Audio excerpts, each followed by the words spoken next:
Bismillahirrahmanirrahim. Halaman 30. Halaman 30 bab ke-24. Bismillahirrahmanirrahim. Hijratul Habasyatil Ula. Hijrah ke tanah Habasyah yang pertama.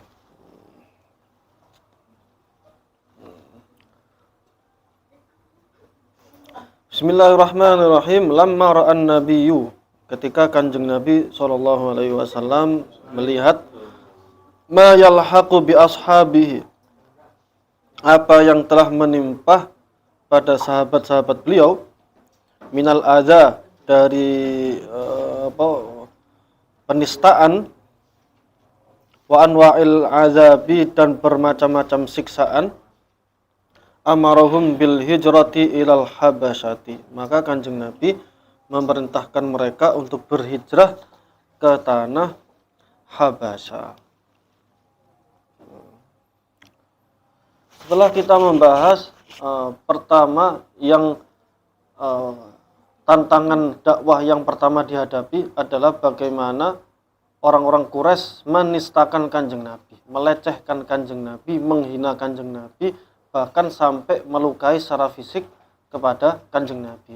Sudah kita ceritakan bahwasanya bagaimana caci-cacian, fitnah-fitnah yang ditujukan kepada Kanjeng Nabi.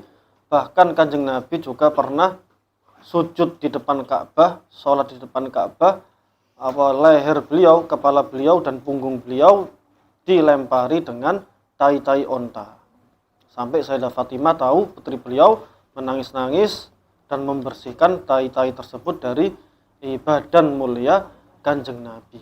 Kanjeng Nabi juga pernah di suatu waktu itu juga, di satu waktu lain, ketika sholat di depan Ka'bah, Kanjeng Nabi langsung dicekik pakai sorban, pakai ridak, pakai selendang oleh Uqbah bin Abi Mu'aid. Secara fisik langsung dikalungkan sorban ke lehernya Kanjeng Nabi, ditarik hingga lehernya Kanjeng Nabi terlihat sangat merah. Satu juga ditolong oleh Sayyidina Abu Bakar. Kanjeng Nabi juga pernah hampir ditimpai batu yang sangat besar oleh Abu Jahal. Cuman saat itu juga Abu Jahal ketika mendekati Kanjeng Nabi, tiba-tiba ada sosok onta jantan yang sangat besar sekali yang melindungi Kanjeng Nabi. Artinya Kanjeng Nabi itu juga merasakan pelecehan, penistaan, bahkan siksaan atau secara fisik, hukuman secara fisik dari kaum-kaum Quraisy. Sekali lagi Kanjeng Nabi tidak meresponnya, tidak membalasnya, padahal Kanjeng Nabi adalah jagoan atau pegulat nomor satu pada zamannya. Fisiknya sangat kuat sekali. Kanjeng Nabi bisa sebetulnya membalasnya, tapi Kanjeng Nabi memilih berdiam. Setelah Kanjeng Nabi tidak merespon, tidak ngefek, tetap melanjutkan dakwah, maka orang-orang musyrik Quraisy mengubah rencana dengan cara menyiksa para sahabat-sahabat Kanjeng Nabi, terutama mereka yang tidak punya keluarga, yang tidak punya kabilah, tidak punya suku, terutama orang-orang Bilal, katakanlah Bilal dari Habasyah, tidak punya keluarga, atau bahkan budak, keluarga Ammar bin Yasir dan juga Sumayyah yang disiksa itu juga tidak punya keluarga besar. Begitu pula dengan Khobbab yang disetrika dengan besi yang sangat panas tersebut, itu juga orang Romawi yang tidak punya keluarga. Orang-orang tidak punya keluarga yang hidup di Mekah yang masuk Islam, maka masing-masing disiksa oleh bos-bos mereka. Sedangkan mereka yang punya keluarga, punya suku, punya kabilah, maka pimpinan kabilah bertanggung jawab untuk menyiksa anggota-anggota kabilahnya.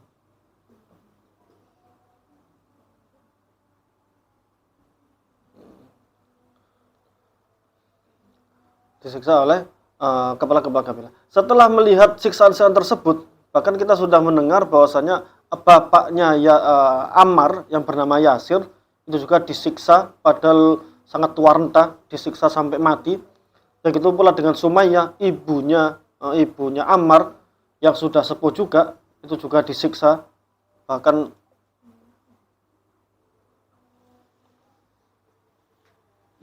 bentar.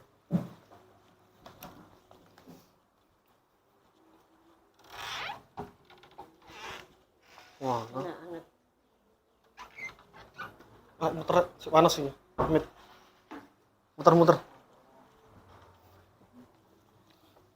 Masih panas enak ya. Sambil dengerin cerita kan enak, Bos. Dongeng sebelum tidur. Ketika melihat banyak sahabat yang disiksa sedemikian rupa bahkan sampai mati, kita pernah mendengar bahwa kemarin Sumayyah, ibunya Ammar, disiksa habis-habisan, dijemur, dinyonyos benda panas, bahkan ujung-ujungnya sampai dibunuh dengan cara apa? Dengan cara tombak dimasukkan ke kemaluan beliau. Berarti Sumayyah, ibunya Yasir itu yang sudah tua renta, sudah sangat sepuh sekali, sudah kurus sekali, ternyata disiksa oleh orang-orang Quraisy. Siksaannya bahkan sampai menusuk kemaluan beliau dengan tombak sampai tembus, sampai mati. Itu siksaan-siksaan yang diterima oleh para sahabat Kanjeng Nabi. Melihat siksaan-siksaan yang semakin barbar, semakin tidak manusiawi, maka Kanjeng Nabi memerintahkan sahabatnya untuk berhijrah ke tanah Habasyah.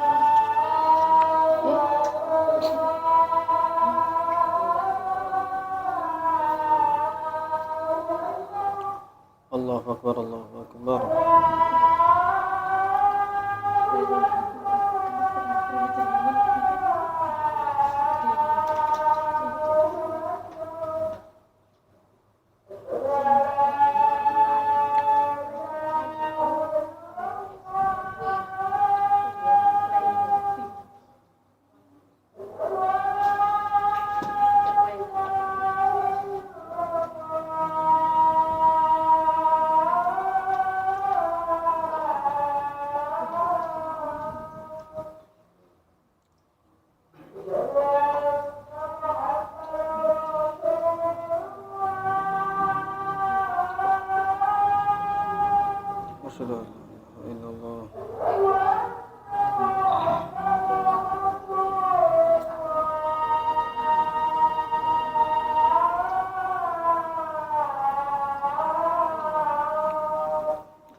La haula wala quwwata illa billah.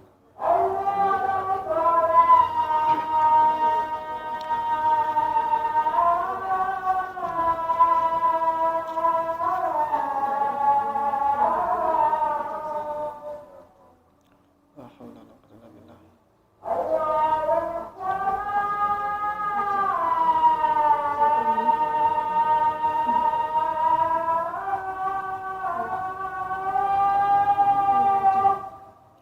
La haula wala quwwata illa billah.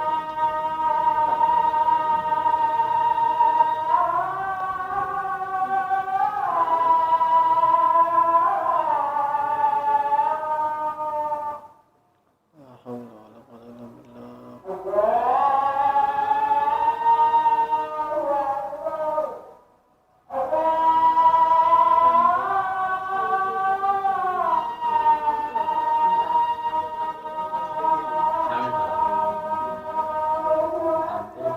Allahu Akbar, Allahu Akbar.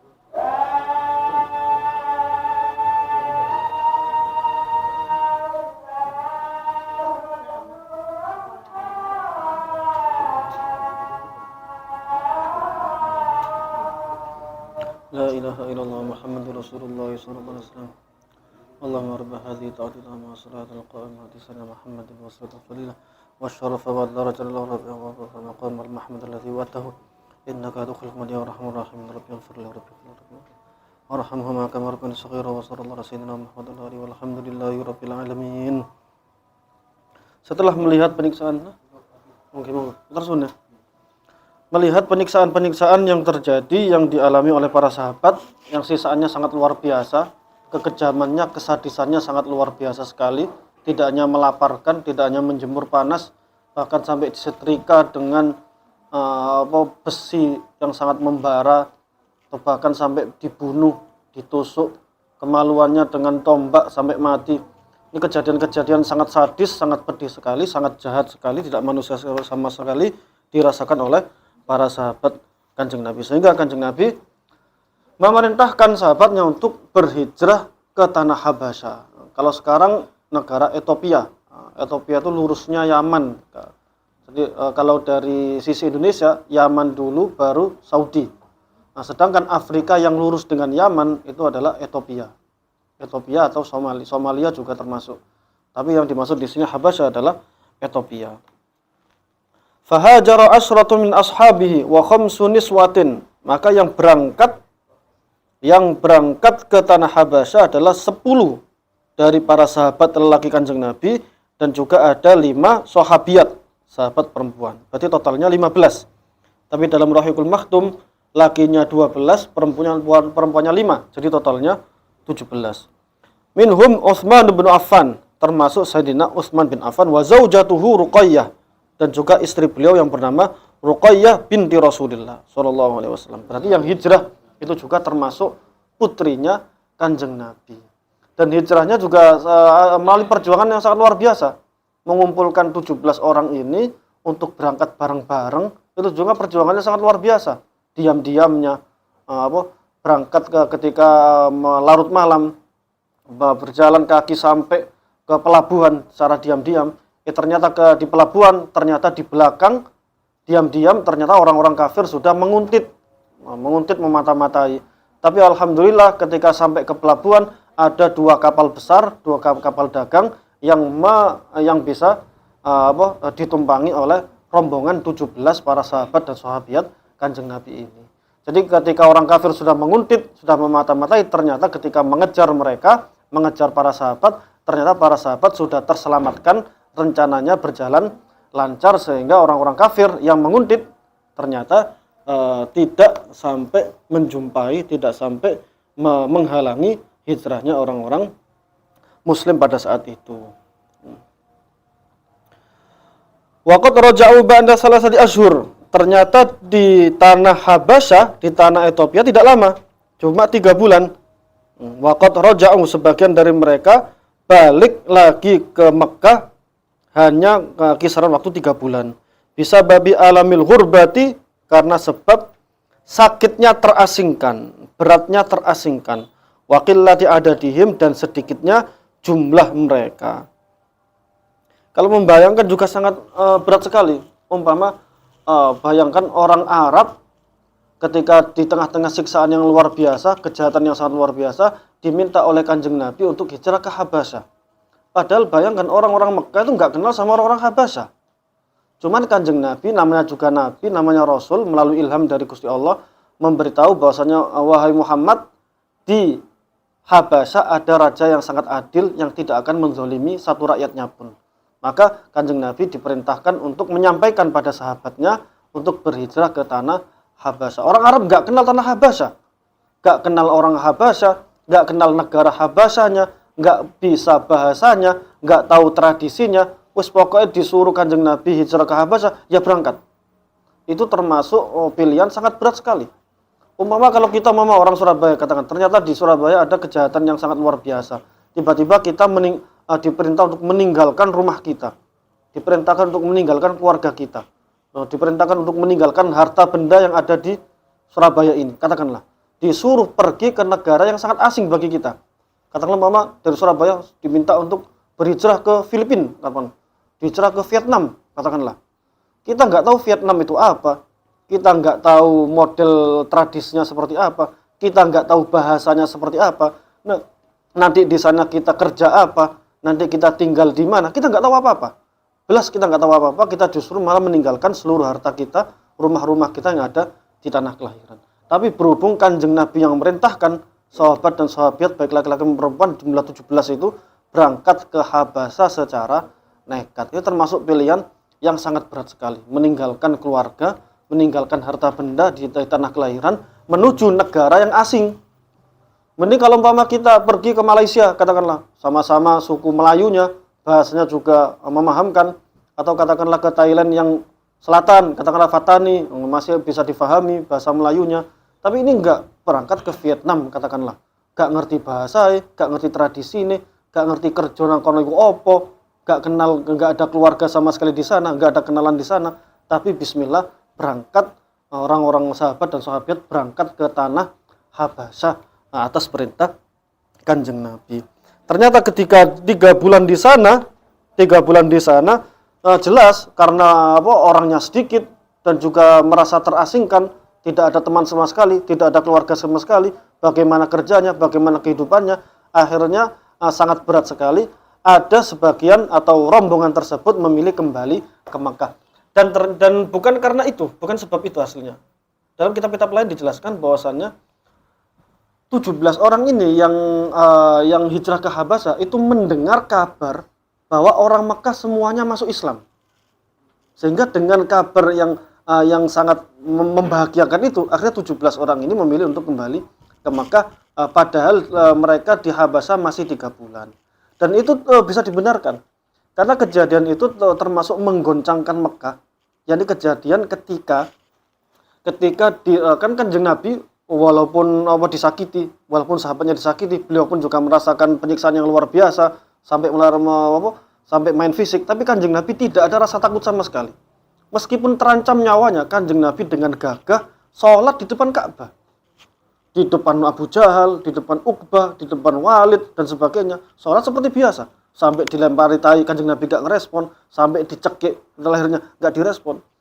Dan di salah satu kondisi di mana Kanjeng Nabi sholat di depan Ka'bah, itu kebetulan di samping Ka'bah sedang ramai-ramainya orang-orang Quraisy. Lah Kanjeng Nabi di situ membaca surat ketika sholat, wan najmi idza hawa, ma dhalla sahibukum wa ma ghawa, wa ma yantiqu anil hawa in huwa illa wahyun yuha. Itu panjang sampai tuntas suratnya. Ketika orang-orang Kanjeng Nabi melafalkan ayat-ayat yang sangat indah tersebut, orang-orang Mekah kaget. Indah sekali kata-kata ini. Sekali lagi, sekarang kita ceritakan bahwa Al-Quran itu kata-katanya sangat indah. Kalau kita tahu bahasa Arab, tahu nahwu sorofnya, tahu balaghahnya, dan tahu kondisi masyarakat di sekitarnya, tahu susunan syairnya seperti apa, kita akan melihat Al-Quran kata-katanya sangat istimewa sekali, sangat indah sekali. Bayangkan, tentang ketuhanan, tentang hukum, tentang alam semesta, tapi dikemas dengan bahasa yang sangat indah. Yang jelas itu seolah-olah yang jelas itu bukan kalam-kalam makhluk. Wan najmi idza hawa, ma dhalla sahibukum wa ma huwa, wa ma yantiqu anil hawa, in huwa illa wahyu yuha. Itu terus dibaca, akhirnya orang-orang Mekah itu saking terkesimanya sampai hanyut dalam bacaan Al-Quran itu. Langsung kumpul di dekat Kanjeng Nabi didengar. Sampai ada yang gemeteran, ada yang sampai nangis. Bahkan sampai di ayat di surat An-Najm itu, di ayat ke-60, 60 bayangkan, ayat ke-60 itu semuanya mendengar dengan seksama. Ada yang sebagian nangis, ada yang sampai gemeteran. Itu orang-orang kafir, orang-orang musyrik. Saking indahnya kalam Al-Quran, saking indahnya tatanan bahasa Al-Quran, dan saking dalamnya makna dalam Al-Quran. Sampai ayat ke-60, fasjudu lillahi wa'budu, sujudlah kepada Allah dan sembahlah Allah. Maka langsung refleks orang-orang, bisa dibilang ratusan orang-orang Mekah yang disampaikan Kanjeng Nabi, refleks langsung sujud menghadap Ka'bah. Langsung saking gemetarnya sujud di hadapan Ka'bah. Lah berita itu menjadi berita yang menggemparkan bahwasanya Kanjeng Nabi bisa menaklukkan ratusan orang Mekah sujud bareng-bareng di depan Ka'bah. Kabar-kabar ini langsung menyebar di seantero Arab sampai terdengar oleh orang-orang yang hijrah 17 orang yang ada di Habasyah. Ada berita bahwasanya orang-orang Mekah sujud bersama Muhammad ketika mendengar salah satu firman Allah, langsung sujud, kompak refleks sujud menghadap Ka'bah. Maka ini menjadi berita yang menggemparkan dan berita yang sangat membahagiakan bagi para muhajirin yang hijrah ke Habasyah. Ternyata setelah mendengar tersebut, maka mereka 17 orang ini yang ada di Habasyah mengira bahwa ahli Mekah ternyata sudah memeluk Islam. Mereka wadhannu annahum qad aslamu. Mereka mengira bahwa umat orang ahli Mekah dengan kejadian itu mereka masuk Islam semua. Oh, berarti Islam sudah menang. Maka orang-orang yang ada di Habasyah memilih untuk kembali ke Mekah. Ternyata kapal sudah mendekat ke Mekah, ternyata berita itu hoax. Berita hoax. Memang berita itu semuanya sujud ke orang-orang yang mendengar surat itu sujud di hadapan Ka'bah itu benar. Tapi yang hoax adalah orang-orang ahli Mekah yang sujud itu semuanya masuk Islam, itu termasuk berita yang hoax. Itu menipu mereka agar mereka bisa pulang. Maka saat menepi di pantai, di pelabuhan, ada sebagian yang melanjutkan pulang ke Mekah dengan sembunyi-sembunyi dan minta perlindungan di salah satu keluarganya. Sekali lagi, ada orang di sistem Arab itu, kalau dia punya keluarga, maka kita nggak berani menyentuh dia. Kenapa? Kalau kita menyentuh dia, satu keluarga akan murka semua, akan membela dia meskipun dia yang salah. Itu dalam sistem Arab hamiyah bahasnya, hamiyah. Begitu pula dengan orang yang dilindungi keluarga. Orang yang dilindungi keluarga itu juga kalau disakiti maka sama halnya menyakiti keluarga. Kalau di perkotaan ini nggak bisa disamakan, soalnya kan hidupnya sendiri. Kalau di pedesaan masih bisa. Kalau mama dinginden lah katakanlah, yang kelihatan agak jejer-jejeri Bani Yai Muhid keluarga saya kan ujung sampai ujung apa saudara, katakan saudara. Kalau mama ada satu yang menyakiti, maka seluruh keluarga besar ikut membela dia meskipun dia salah. Umpama seperti itu. Di Arab juga seperti itu dulu. Seperti itu dulu. Atau umpama saya punya tamu, langsung saya umumkan, kita muku. Jangan berani-berani nyentuh. Kalau kamu nyentuh berarti kalian menghadapi seluruh keluarga besarku. Nah, orang-orang yang hijrah dari Habasyah yang pulang ke Mekah itu ada sebagian yang minta perlindungan ke keluarga-keluarga besar. Aku sembunyi-sembunyi dan minta perlindungan kalian ya. Oh ya, ada yang iya. Ada yang dengan kondisi yang kurang memungkinkan akhirnya lebih memilih kembali ke Habasyah. Daripada di Mekah nggak ada perlindungan, disiksa, mendingan hidup terasingkan di Habasyah. Maka ini waqad raja'u ba'da salasati ashhur bisababi alamil hurbati wa qillati adadihim. Sempat kembali setelah 3 bulan di Habasyah, sempat kembali ke Mekah karena berita yang menggemparkan tadi. Dan itu beritanya benar. Beritanya benar.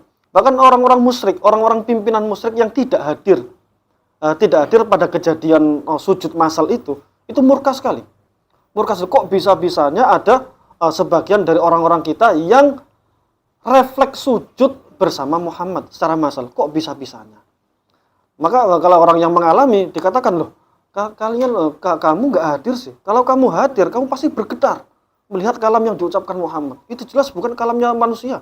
Itu mereka orang-orang kafir mengakui bahwasanya itu bukan kalam manusia, sampai bergetar, sampai refleks sujud. Sehingga orang yang tidak hadir mencaci maki orang yang hadir. Kamu kok bisa-bisanya orang kamu itu golongan kita kok bisa-bisanya refleks sujud bersama Muhammad. Orang yang refleks sujud sama Nabi Muhammad dia juga ngengkel. Loh, kamu nggak hadir. Andai kan kamu hadir, kamu pun akan bergetar, kamu akan sujud massal bersama Nabi Muhammad. Karena kalamnya Nabi Muhammad ini jelas bukan kalam manusia dan sangat indah sekali. Refleks. Akhirnya mereka orang-orang pembesar Quraisy menyepakati bahwasanya jangan sampai orang Mekah mendengar Al-Quran lagi. Sehingga dihalang-halangi jangan sampai ada masyarakat yang mendengar Al-Quran. Karena orang yang mendengar Al-Quran bisa dipastikan bergetar dan bisa masuk Islam. Bahkan sekelas Sayyidina Umar, nanti kita ceritakan di bab yang selanjutnya, di sampingnya pas ini, bahwasanya Umar yang wataknya sangat keras, yang sangat tegas, bahkan salah satu pelopor atau salah satu pimpinan yang menyiksa sahabat orang-orang Islam, itu ketika mendengarkan surat Toha, ma anzalna alaikal qur'ana litashqa dan sebagainya, Sayyidina Umar langsung tertunduk, langsung bergetar, langsung menyatakan keislamannya. Jadi Al-Qur'an ini memiliki kekuatan yang sangat luar biasa.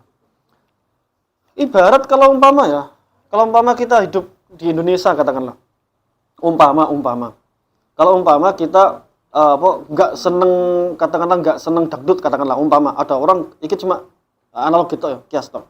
Orang benci karo dangdut. Dangdut itu nyanyian wong desa. Nah, biasa wong Surabaya ngono, biasa wong seneng dangdut, dangdut senengane wong desa biasanya. Wong kota iku band biasa. Seneng wong desa, ngene-ngene seolah-olah dia nggak mau anti sekali dengan dangdut. Ini cuma analog gitu. Ternyata dia mendengarkan musik dangdut, ya kan? Ternyata liriknya sangat indah, sangat relate dengan kehidupannya, katakanlah. Dia dengarkan menikmati, tiba-tiba dia kepalanya goyang. Nah,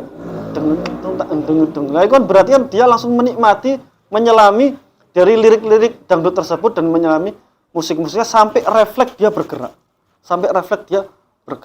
Begitu pula dengan orang-orang kafir. Dia benci terhadap firman-firman Allah, benci pada Al-Quran, mengingkari Kanjeng Nabi Muhammad. Tapi ketika mendengar Al-Quran, gak sengaja denger, indah kata-kata nih. Kuping itu meneng. Kuping, telinga, jiwa, pikiran, hati tenang mendengarkan Quran. Langsung bisa nangis, langsung bisa menikmati indahnya Al-Quran, bisa sampai gemeter, mau merasakan indahnya, kuatnya makna-makna ada di dalamnya. Ternyata sampai ayat 60 menyelami ayatnya, ketika Gusti Allah memberikan sujud langsung secara refleks. Itu yang dilakukan oleh ahli Makkah, sujud secara massal bersama Kanjeng Nabi. Padahal itu belum masuk Islam. Nah, ternyata banyak sekali yang tidak memilih masuk Islam. Sehingga berita ini tersebar di seluruh antara Arab dan menjadi berita yang viral, katakanlah, sampai ke terdengar oleh para muhajirin yang hijrah ke Habasah. Sehingga orang-orang mengira bahwasanya tragedi atau peristiwa sujud massal tersebut dikiranya semuanya sudah masuk Islam. Akhirnya muhajirin yang ke Habasah ini pulang ke Mekah.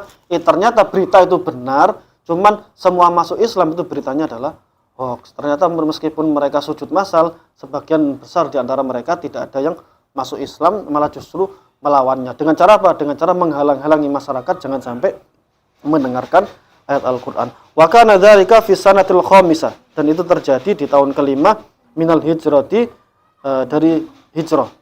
Wa hiya awwalu hijratin fil kok minal hijrah sih? Minan nubuwah apa minal hijrah? Minan nubuwah. Itu keliru berarti kitabnya. Yang benar minan nubuwah. Wa kana dzalika fi sanatil khamisah minan nubuwah, bukan minal hijrah. Itu terjadi di tahun kelima kenabian. Beda ya. Tahun kelima kenabian dengan tahun 5 Hijriah itu beda. Soalnya tahun 5 Hijriah itu berarti tahun 5 setelah hijrahnya Kanjeng Nabi.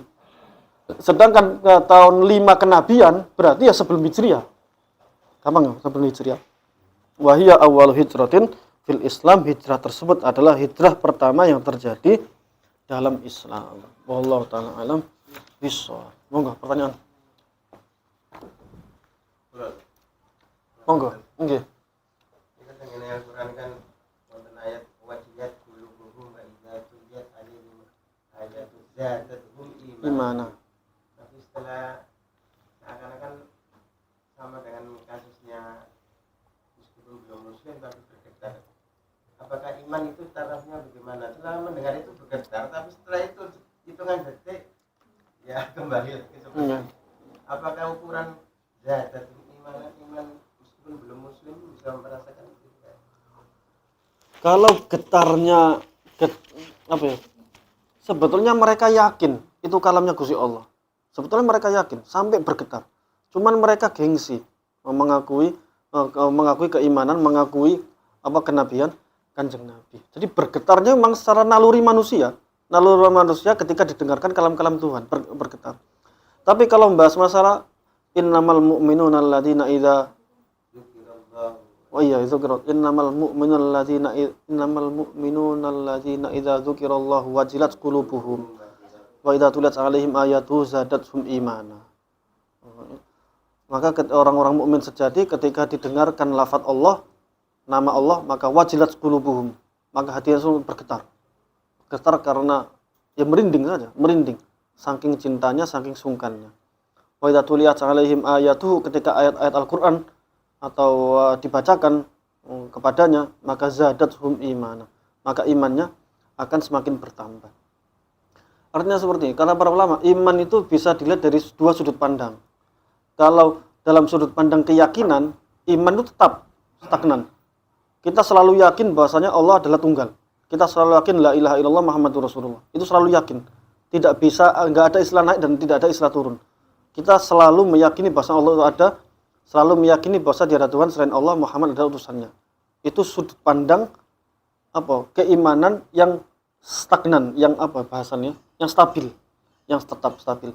Tapi kalau keimanan dimaknai jiwa ketaatan, itu naik turun. Dalam arti apa? Ketika dibacakan Quran, ketika dikaji ayat-ayat Tuhan, ketika kebesaran-kebesaran Gusti Allah dikaji, maka iman itu akan bertambah. Artinya apa? Jiwa ketaatan itu akan tambah.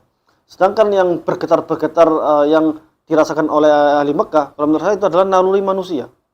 Naluri manusia ketika didengarkan kalam-kalam yang sangat indah, dan itu jelas bukan kalamnya manusia. Soalnya apa? Sekali lagi orang-orang ahli Mekah dulu itu paling suka sama bahasa, sama sastra. Sehingga tahu mana keindahan bahasa, mana keindahan puisi, mana keindahan syair. Ketika dibacakan Al-Quran, keindahan itu melebihi sastra-sastra puisi, karya-karya yang lain, dan itu jelas bukan kalamnya manusia. Karena bahasanya Toha ma anzalna alaikal qur'ana litashqa.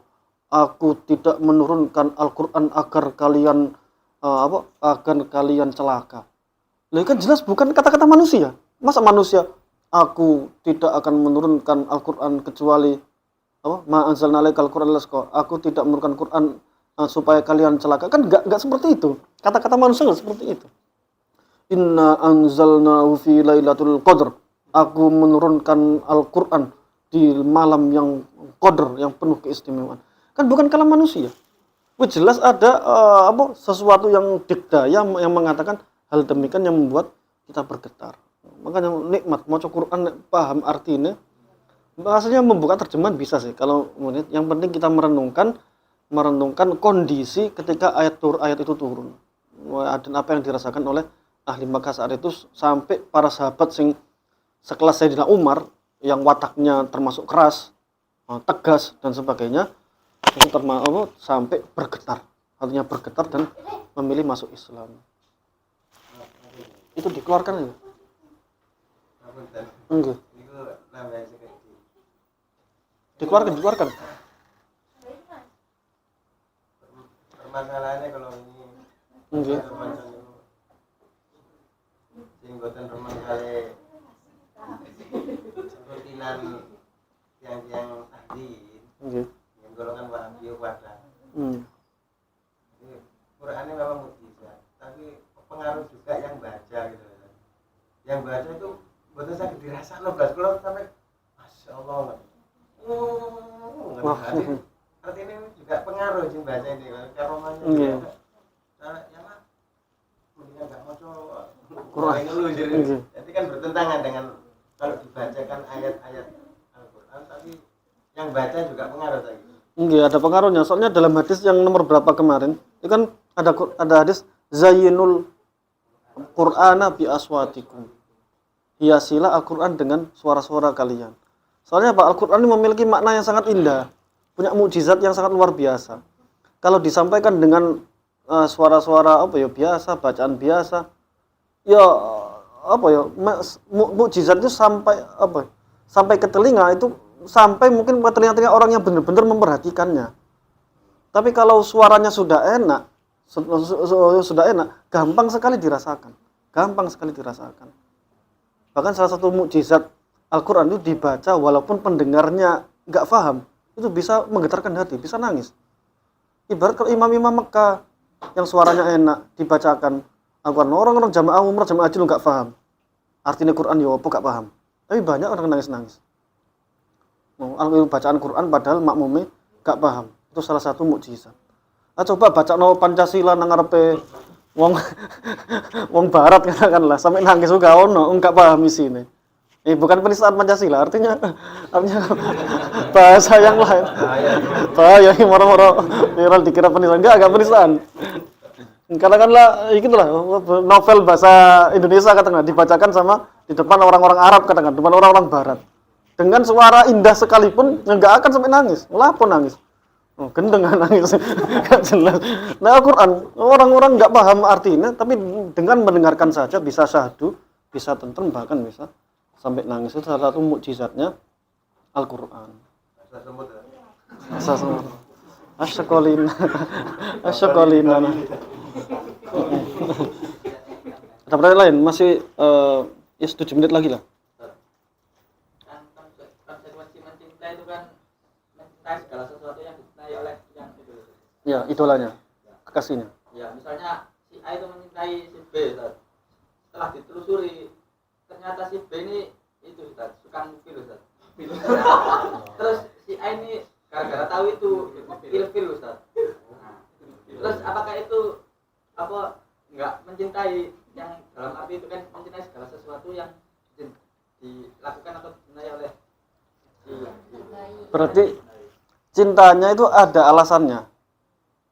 Kalau cinta itu kan ada alasannya. Cintanya karena akhlaknya baik, karena perilaku yang baik. Ternyata dia obat-obatan. Akhirnya ilfil dia. Ya enggak? Berarti sebab cintanya terhilangkan. Akhirnya dia enggak cinta. Ayam. Iya enggak? Berarti dia ilfil. Dia ilfil gara-gara ada satu faktor yang bisa meruntuhkan sebab cintanya. Ya enggak sih? Seperti itu. Jadi kalau umpama kita ngefans sama orang karena itu tadi, karena perbuatannya baik, ternyata dia ngepil narkoba, maka jelas faktor cintanya tersebut sudah runtuh. Cintanya sudah hilang, dia akhirnya ilfil. Sudah pernah kita jelaskan ya. Mungkin maksudnya apakah itu termasuk cinta sejati gitu? Cinta sejati. Yang maksudnya begitu. Artinya mencintai segala sesuatu yang dibuatnya. Berarti bukan sejati gitu maksudnya itu. Soalnya begini, Berarti bertentangan, bertolak belakang antara karena menghilangkan faktor rasa sebab cinta. Kan pernah kita bahas, sebab cinta ada 5, masih ingat nggak? Ingat Ustaz? Apa? Yang pertama apa? Ada duit. Ada di depan-depan. Kesempurnaan, keindahan, kebaikan, hubungan, frekuensi. Nah, cinta ditulis, liane gak ditulis. Berapa? Al-kamal, kesempurnaan, al-jamal, keindahan, al-ihsan, kebaikan. Yang keempat, al-alaqah, hubungan, maksudnya hubungan keluarga, hubungan sahabat, hubungan apa. Yang kelima, satu frekuensi. Satu frekuensi. Nah, kalau kita mencintai orang tersebut, itu mesti ada salah satunya lah. Karena kebaikannya, karena apanya? Tiba-tiba dia ternyata ngepil narkoba. Akhirnya ada satu faktor yang hilang dari sebab cinta tersebut sehingga cintanya akan hilang gara-gara dia ngepil tersebut. Kalau ternyata dia di pandangan dia ini 5 itu ada semua atau salah satunya lah. Ini 5-nya ada semua, maka ini wis ngepil ya berarti ada salah satu faktor cinta yang hilang. Tapi contohnya saya nggak seperti itu. Karena kalau ada orang yang istilahnya wis sip, oke, 5 lagi sempurna lah, sempurna. Karena sempurna KB, ternyata iya enggak, maksudnya dia ternyata umpama katakanlah dia suka apa piscok, katakanlah pisang coklat katakanlah, maka dia nggak mau ketika masak makan piscok jadi enak, jadi podo enak ya, ibarat seperti itu. Umpama dia ngefans sama apa cewek yang suka One Piece katakanlah, dia merasa umpama, maka dia pun akan termotivasi untuk menonton One Piece. Apa itu rujukan dari cintai aku karena Allah, benci aku karena Allah, karena apa yang dilarang Allah, karena bukan karena makhluknya tapi karena Allah itu melarang itu, atau memang apa yang kamu perbuat itu tidak melanggar syariat Allah, berarti aku tidak cintai aku karena Allah, aku mencintai kamu karena Allah gitu. Apakah begitu? Ketika dia melanggar, Berarti maka timbul rasa rasa cintanya karena Allah akan hilang, menjadi rasa benci karena Allah. Ya, karena bencinya dia bukan karena nafsu, cuma memang pacar kulon ini senangannya ngepil. Artinya memang karena cintaku karena Allah gitu. Benciku juga karena Allah gitu. Iya, berarti seperti itu. Benar yang dijawab sama Ustadz Zen tadi. Barangkali dia cintanya kepada ojo pacar lah. Maksud pacar cinta karena Allah yoga. Yoga jelas kak. Pacar halal. Suka pedes dah. Saya juga suka pedes karena dia itu suka pedes. Akhirnya pedes itu kan nggak larangan Allah gitu. Akhirnya tapi tetap aku suka pedes. Gitu lah. Mungkin seperti itu. Iya, sedikit demi sedikit akan belajar mencintai. Udah bagus nih. Saya masih awam masalah ini. Belum pengalaman. Ini kan sudah pengalaman. Pengalaman berpacaran. Itu Ustaz Samsul pintar. Bahaya. 95% siap, sisa 5%-nya. Ada pertanyaan lain? Risma mau tanya. Ini. Ayo, Rismandi. Kalau belum nikah itu ujiannya kayak restu orang tua, terus jarak dan lain-lain. Tapi kalau sudah nikah itu ujiannya kayak setahun itu kayak setahun. Emang kamu pernah nikah? Apa? Kebanyakan itu gara-gara ekonomi ya Ustaz. Ini yang paham, ini orang-orang yang sudah menyelaminya. Istilah itu, istilahnya Langsung aja. kopi aja. Iya.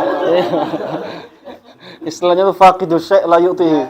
Mohon maaf Tad, karena memang diuji sama Allah itu mohon maaf Tad ya. Iya. Kodrat daripada kurang lengkap ya apa sih fasilitas surga itu di saat Nabi Adam itu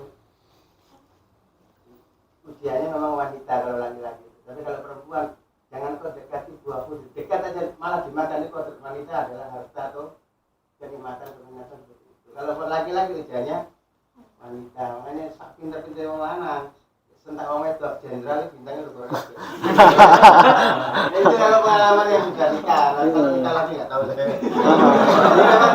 Bagaimana Ketika nikah lagi. Ya itu fasilitas sudah full. Tapi Nabi Adam ya Allah bukan berarti aku tidak bersyukur, tapi aku ini kesepian. Makanya ciptakanlah aku pasangan, ciptakanlah ibu Hawa. Artinya ibu Hawa pun seperti itu, nikmatin semua fasilitas surga. Tapi jangan dekat-dekat ini, tapi tetap masih sampai dimakan. Tapi wanita itu kalau mana nih? Ya wanita itu kata ulama-ulama itu, mohon maaf ini yang tidak solihah loh, yang sosial enggak. Anak dunia gitu, harta gitu. Cari aman nih.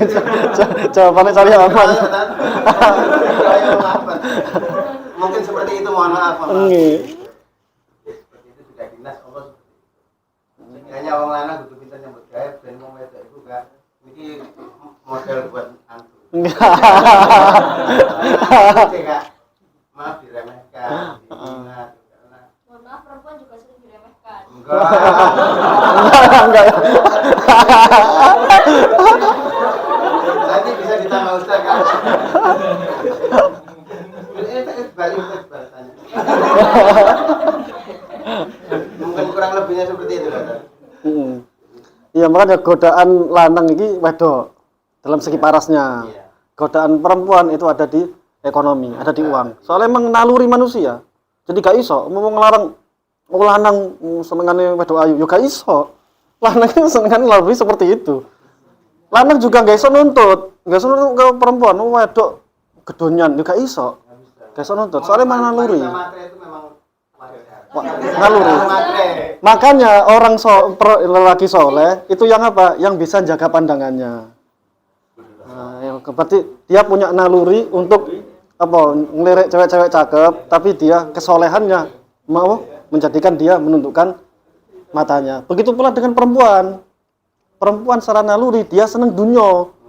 Perempuan soleha bisa menundukkan keinginan dia dari keduniaan. Itu iki secara teori tok iki. Matematika gak ono ilmune iki. Gak ada ilmunya. Istilah Iqbal itu diam-diam sudah banyak. iya. Tinggal dikasih mic gitu langsung keluar semua. Oh, dikasih kesempatan. Nggih. Tahu semua dalam-dalamnya.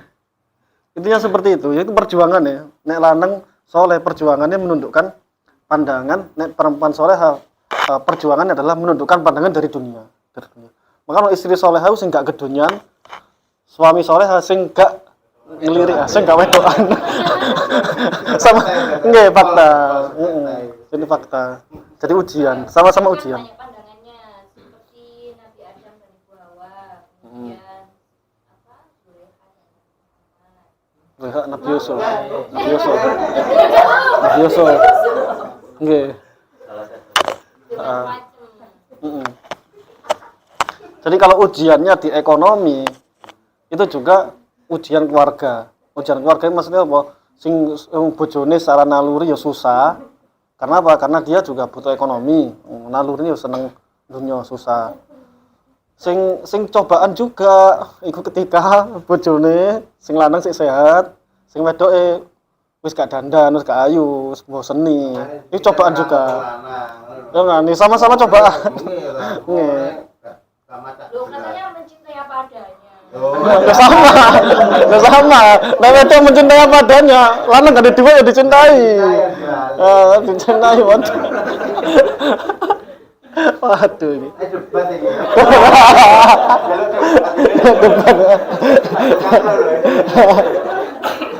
Aduh. Benar-benar ini benar luar biasa masalah ekonomi itu luar biasa. Udah tambah curhat ini. Kalau memang kefakiran itu berbentuk manusia, akan saya bunuh lebih dahulu seperti itu. Mungkin karena itu. Andaikan kekayaan berupa manusia, maka karena bisa menipiskan iman. Duh, kaya juga menipis iman, sama asli.